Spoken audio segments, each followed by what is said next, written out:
dal leen ak jàmm Walf Quotidien xëy wutali assemblée nationale mi ñu xamal ne bu ñu deful ndànk ci tas ko la jëm say su ne loolee mun na fa sotti ndax bi la assemblée nationale ay fan donga ci des mu soobu ci ñaareelu at yoo xamante ne am na ko tax na ci jamono ji coalition Diomaye président tàmbale nañoo yëngu-yëngal yëglu xam le ne assemblée bi le dañ ko fi war a jëlee Mamadou Lamine Diallo député ba fa xam le ne gisagul ay député yi war ci bile pencum ndaw réew mi ba tax na njiitu réew mi Bassirou Diomaye Faye ne jël dogal dakkal bile assemblée nationale. Walf Quotidien fësal accident gu métte gu am ca Touba Mbacké diggante Ndulok Mbacké juróom-ñeenti doomi aadama ñoo ca faatu accident googu nag ñaari woto ñoo fa mbëkkante mu ngi ci yéen kaabit Walf Quotidien Tribune xëy duñu ko xaymal juróom-ñeenti bakkan yu rot ci diggante Ndulu ak Xuru Mbacké wotop camion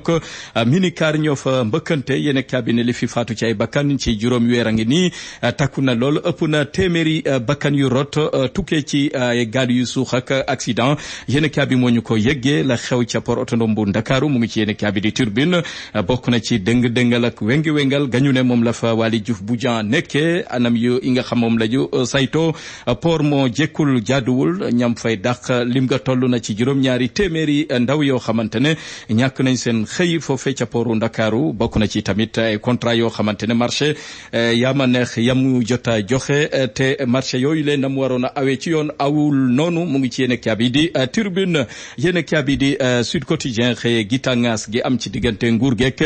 presse bu Sénégal ay fan a ngi nii yëf yi tar lool njiitu réew mi Bassirou Diomaye Faye woote waxtaan ngir ñu xool càmbar li tënk ci ay jafe-jafe presse bu Sénégal rawatina xool lii di code de la presse sas na ko jëru gi ñu dénk wàllu communication mi ci war a jano ak taskatu xibaar yi yéen kaabi di Soursaane njiitu réew mi Bassirou Diomaye Faye wone na ne moo njaboote ñëpp wàcce na boppam sas ñu amal waxtaan gu yaatu diggante nguur geek presse bi ngir càmbar jafe-jafe yi ko yu ko tënk booba léegi journée sans presse bi am na lu mu jur yéene kaabi di source moo ñu ko yëggee bés bi la journée dialogue gàngoog daanaka mu ngi tàmbalee nuyoo si diggante nguur geek presse bi njiitu réew mi Bassirou Diomaye Faye ubbi na ay buntoom ngir waxtaan mun a am waaye nag tey jii joro ngi ñu dénk wàllu communication dina amal plateforme goo xam daañ ci mun a recenser xayma média yi fi ne Synpics jot a rafetlu njiitu réew mi Bassirou Diomaye Faye na mu doxale ba may nopp presse bi nangoo toog ak ñoom ngir waxtaan yéen kaabi di las ne li coow di bëree bëri dégguñu ci médiateur de la République dafa mel ni ku tànqam lu noppi gu métti la nekk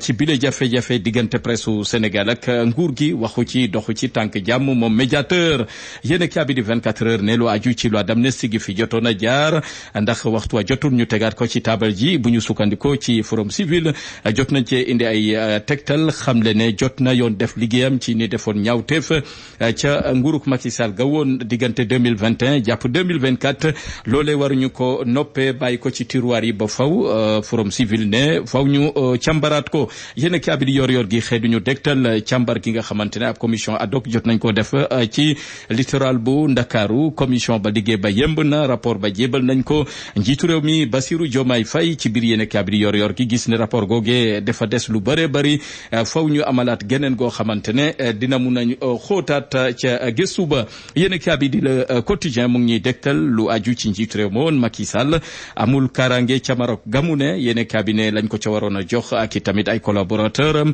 ba léegi amagu ko yéen cabinet jàpp ne nguur gu bees bi moo ko xañ njiitu réew ma woon di Macky Sall yéen cabinet di Le Soleil mu ngi ñuy dégtal lu aju ca Fatala ma nga xamante ne daanaka naataange jur ga fa ne ak itam mala ya fa ne ba ci àll wa yéen cabinet gis ne beneen Fatala la ñu gis ci jamono ji ci toppatoo ak saytu yéen cabinet di réew mi quotidien dikk ak ñun ci lu doy waar am démb ca Thiès yéen cabinet ab agresseur moo fa agressé dawalkatu moto ba mujjee ko faat waaye nag googule agresseur mujjuta mucc ndax gaa yi songu nañ ko ba taal ko jëppét bakkanam yem ca yéen cabinet agresseur googe fekk nañ ci moom ab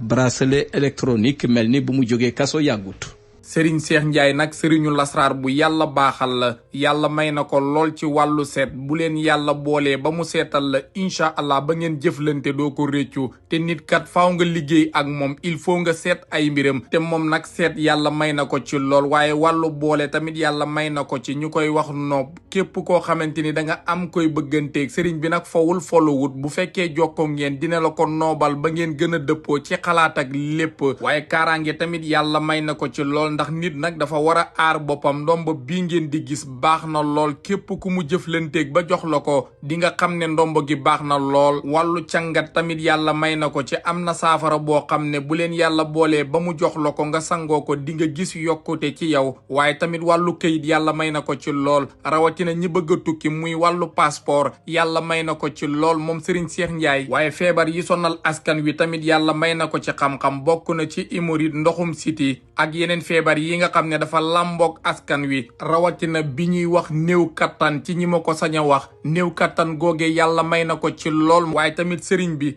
am na saafara boo xam ne day maye xaalis képp koo xamante ni sangoo nga ko cangat boobee di nga gis ci wàllu xaalis ne yow mi ubbeeku nga. sëriñ bi nag pour nga jokkoo ak moom ni ngay def lu yomb la numéro yii ma leen di jox ngeen ko mën a jotee muy 78 475 27 82 numéro yooyu yépp boo ko woowee moo xam whatsapp la wala appel normal di nga ko jot muy Serigne Cheikh Ndiaye képp ku jokkoo ak moom yàlla na sa aajo faju